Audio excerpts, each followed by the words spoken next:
Gondia Balharshah railway line पर सुकड़ी फाटे के pass 18 जुलाई की सुबह 2 भालू मृत पाए गए। रेलवे कर्मचारियों ने इसकी सूचना वन विभाग को दी।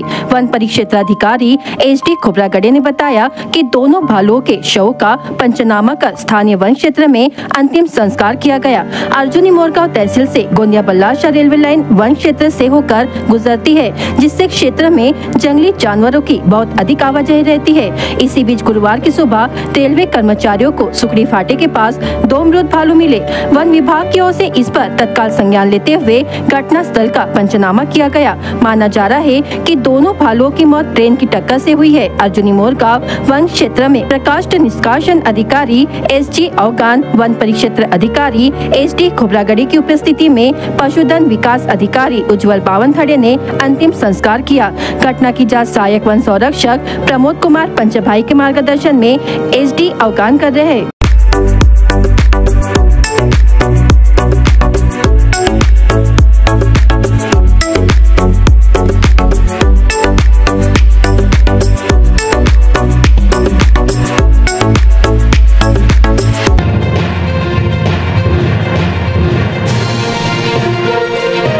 प्रधानमंत्री फसल बीमा योजना खरीफ मौसम 2024-25 के लिए आवेदन करने की प्रक्रिया शुरू है, जिसके लिए केंद्र शासन ने सामूहिक सेवा केंद्र को प्रति किसान 40 रुपए शुल्क निश्चित करके दिया है। इसलिए आवेदन करते समय किसानों से केवल 1 रुपया शुल्क लिया जाए। अधिक शुल्क लेने पर किसानों ने संबंधित विभाग में शिकायत करने का आह्वान जिला अधीक्षक कृषि अधिकारी संगीता माने ने किया है। प्रधानमंत्री फसल बीमा योजना के अंतर्गत किसानों को 1 रुपए में बीमा लागू करने की योजना है। इस योजना के खरीफ मौसम 2024-25 के लिए फसल बीमा भरने की कार्रवाई सामूहिक सेवा केंद्र के माध्यम से की जा रही है, जिसके लिए केंद्र सरकार ने प्रति किसान 40 रुपए शुल्क निश्चित करके दिया है। यह शुल्क संबंधित बीमा कंपनी के द्वारा सामूहिक सेवा केंद्र को दिया जाता है। इसलिए सभी सामूहिक सेवा केंद्र धारकों ने फसल बीमा का आवेदन भरते समय किसानों से प्रति आवेदन केवल 1 रुपया शुल्क लिया जाए। अगर सामूहिक सेवा केंद्र के चालक अधिक का शुल्क ले रहे हैं तो किसान संबंधित विभाग में शिकायत दर्ज करे। ऐसा आह्वान जिला अधीक्षक कृषि अधिकारी संगीता माने ने किया है।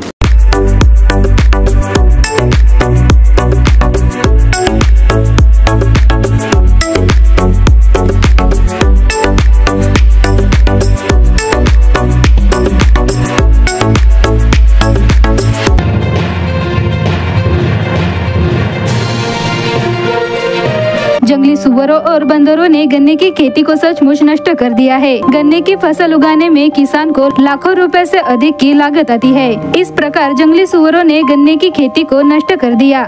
इसलिए परेशान होकर किसान ने इस गन्ने के खेत में ट्रैक्टर चलाकर पूरी गन्ने की फसल को नष्ट कर दिया है। यह पूरा प्रकार भंडारा जिले के नीलजभुज गाँव का है और किसान का नाम राजू बुधे है। इस किसान ने अपने खेत में लगे 2 एकड़ गन्ने की फसल पर ट्रैक्टर चलाकर फसल नष्ट कर दी है।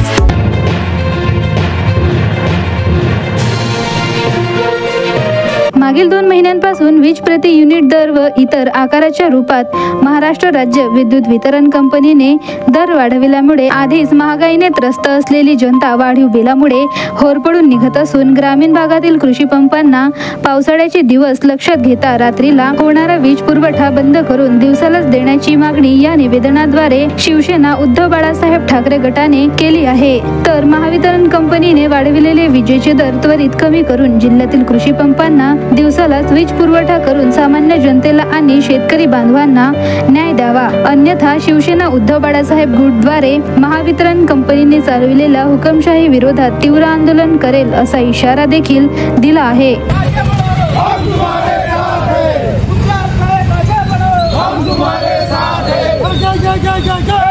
आवाज कुणाचा? हम तुम्हारे साथ हैं। आवाज कुणाचा? आवाज कुणाचा? अधिकार हो। जय भवानी, जय शिवाजी, मुर्दाबाद, केंद्र सरकार मुर्दाबाद। जय बोलो, हम तुम्हारे साथ हैं। अरे मुर्दाबाद, मुर्दाबाद, केंद्र सरकार मुर्दाबाद, मुर्दाबाद, मुर्दाबाद, केंद्र सरकार मुर्दाबाद। या दोष बदल करायचं काय? खाली डोक्यावरती मार। या दोष बदल करायचं काय? खाली डोक्यावरती मार। जय भवानी, जय शिवाजी, जय भवानी, जय शिवाजी, जय जय जय जय जय भवानी, जय जय जय जय जय शिवाजी। उद्धव साहब आगे बढ़ो, हम तुम्हारे साथ हैं। उद्धव साहब संघर्ष करो, हम तुम्हारे साथ हैं। उद्धव साहब संघर्ष करो, हम तुम्हारे साथ हैं।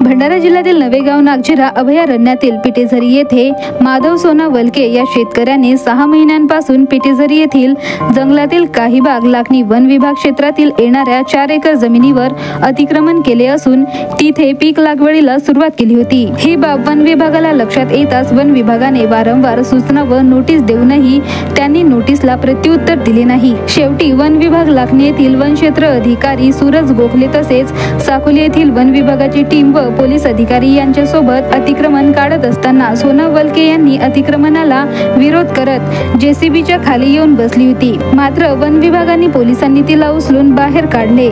त्यानंतर त्या जागेवर अतिक्रमण तोडण्यात आले।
भंडारा शहराकरिता नवीन लँडमार्कची ओळख देणार अशा खामतलाववरील 51 फुटाच्या प्रभू श्रीरामाच्या भव्य दिव्य मूर्तीचे निर्माण कार्य पूर्णत्वास येत असून यात श्रीरामाच्या मूर्तीच्या स्थापनेची तयारी करण्यात येत आहे। आमदार नरेंद्र भोंडेकर यांनी या निर्माण कार्याची पाहणी करून लवकरात लवकर मूर्तीची स्थापना करण्याचे निर्देश दिलेले आहेत, जेणेकरून येत्या 15 ऑगस्ट रोजी पालकमंत्र्यांच्या हस्ते लोकार्पण करता यावे। आमदार नरेंद्र भोंडेकर यांनी आपल्या भंडारा विधानसभा क्षेत्रात विकास कार्याचा सपाटा लावलेला आहे।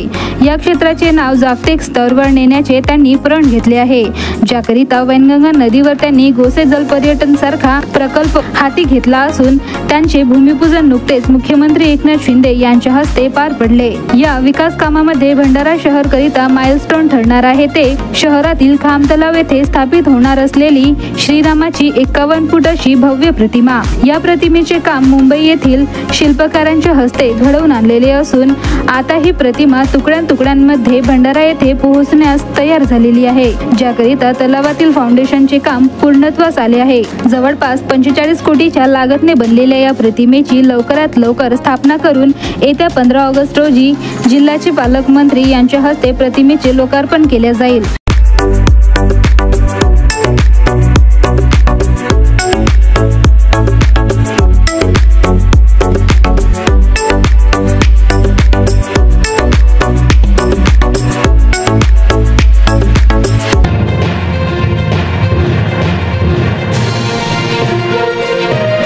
पावसाळा ऋतूला सुरुवात होऊन जेमतेम 2 महिन्याचा कालावधी होत आहे।